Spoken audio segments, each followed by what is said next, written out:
Welcome back to another episode of Game On. We had an action-packed weekend of footy and netball. We had Interleague footy and netball, 3 thrilling games, 2 netball, 1 footy, and obviously round 8 action from the CDFNL. What did you say from the footy, Coop? It was obviously a thrilling contest between Colac and District and Geelong District. Yeah, I think it probably was the ultimate showcase for District League footy. I think we're a bit sceptical of how the CDFNL boys would go in the footy, coming off the 2-day break, sore bodies. But the complete opposite happened. They stormed home and ran home, and unfortunately couldn't quite get there. But it was good to see from the boys. Yeah, definitely. I mean, to add to your point, Coop, on how impressive the performance was. I think 28 points going into that final period, that final quarter. Yeah. Big performances from skipper Mitch Thornton, ruckman Elijah Reid, really stood up in the day. And they hit the front in the end, CDFNL, which is a great effort from a 50-metre penalty that James Hughes, he went back, kicked the goal. And a bit controversial, the quarter went for 38 minutes, I think, that last quarter. So it was a long time, and obviously them tired bodies probably didn't help the CDFNL there. Yeah, I think there are a few comments that the GDFNL might have been doing the timekeeping, but we're not sure about that. You wrote the story with Kane this week. He sort of spoke on what he thought of the day. Yeah, what'd you hear there?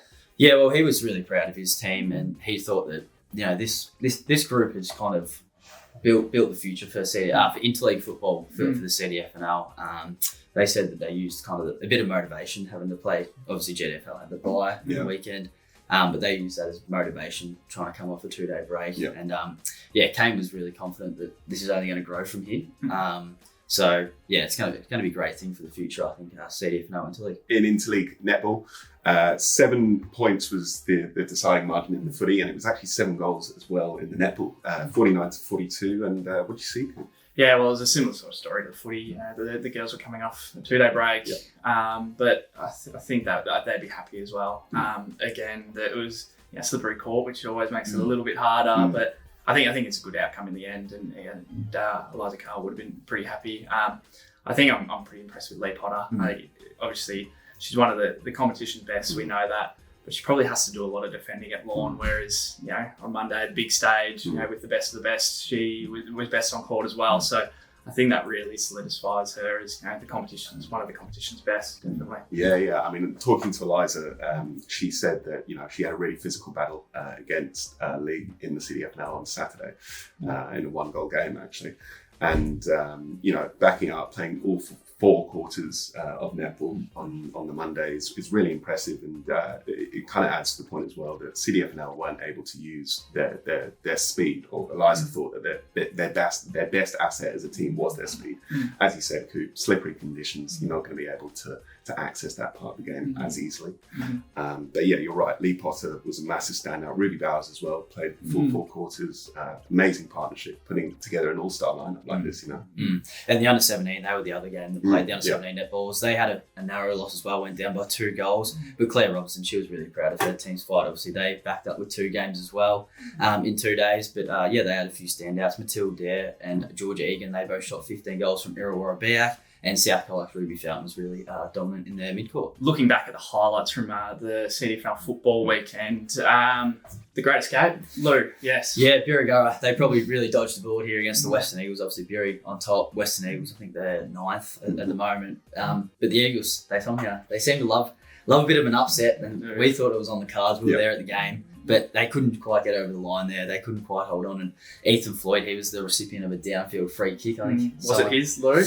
I don't know. I think he might have asked 4 or 5 Birri blokes to take that, but perfect spot for a left footer in the pocket. And he went back and slotted it in the dying minutes, really. And there was another injury worry for the Saints, though, which wasn't great for them. Yeah, I spoke with Louis Bryce yesterday, and did a little story with him, and he's not in a good way. He had a pretty rough weekend. Went up for a pack mark, and the heavy footy, landed right on the top of his right thumb, and he was in a bad way. It was pushed back in and no good. But it got worse. He got to the hospital and couldn't get surgery on a Saturday night, and then had to wait till Monday afternoon with a dodgy thumb. So that was a tough day for him. And he just adds to the injury. So I've got Indy Paddock, Mitch Russell, Liam Mills, and Darcy Collins with both ACL injuries, and I think Bryce is going to be 6 weeks, so it's going to be a big loss for the Saints. Yeah, Dave said that they probably are feeling a little bit hard done by, but that's footy, isn't it? You're going to be tested, and it's all about how you respond, and he said how you adapt, really. They're going to have to find new avenues to goal, and they got a tough run. I think we looked through the other day. They got a tough run coming up, so it'll be really interesting to see where they're at in a month's time. But Imps was the other one, Jamie. They had a big day. Yeah, no, definitely. I mean, just quickly touching on that point with Bury and that tough run, you've got Alvey, Lawrence, South Colac and Imps coming up. But, specifically with Imps, 3 losses to start the season, now 5 wins in a row, kind of building into that premiership contender that we all thought that they could be at the beginning of the season. The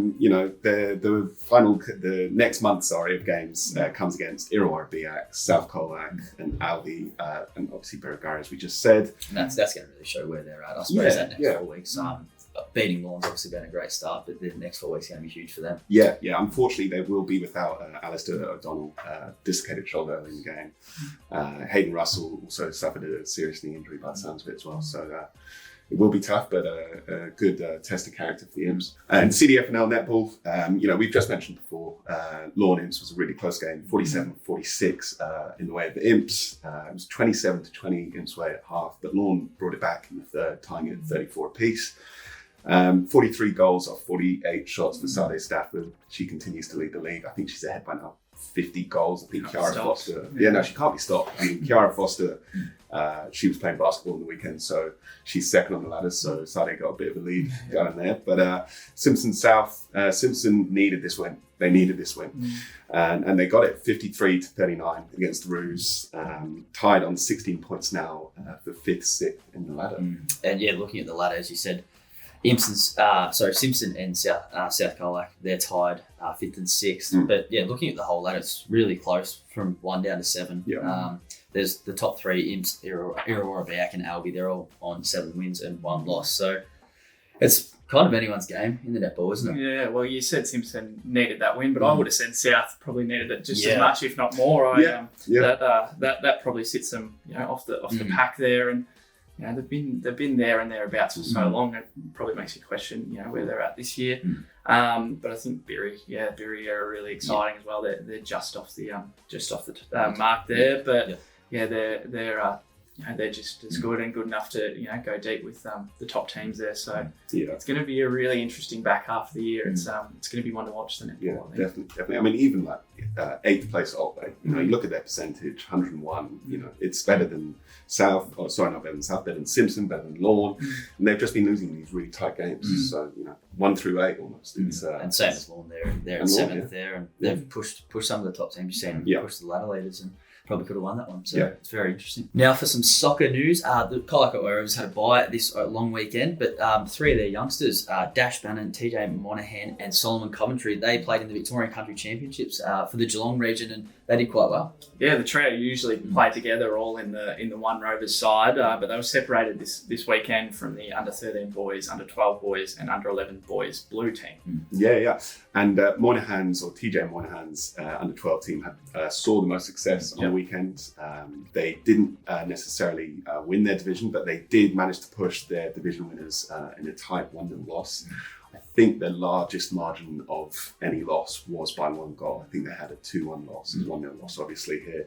But Bannon's team finished 2nd in their division, and Coventry's team finished 6th. For a bit of basketball news, Ruby Hall and Kiara Foster, usually, you'll see them on the weekend playing netball, but they swapped out for some hoops this weekend, and they travelled to Melbourne's East for the long weekend to play in the National Junior Classic Basketball Competition for Geelong United's under-18 side. Yeah, and the competition involved 16 teams from all across Australia, with the pair making to the knockout stages and finishing 2nd in their pool, which is pretty impressive. Yeah, they played off in a consolation final against Norwood, 5th versus 6th, and they got the win there. For our next edition of Player of the Week, by the title you think it would just be one person, but I'm actually struggling, guys, between 2 picks. We talked about Lee Potter already for Interleague, so she's definitely one that I'm leaning towards, but also Zach Evans for the under-18s in Apollo Bay versus Alvey, kicked 10 goals on the weekend, so it's a tough one, but I think I'll go Zach. Yeah. But you can't do much more than kick 10 goals.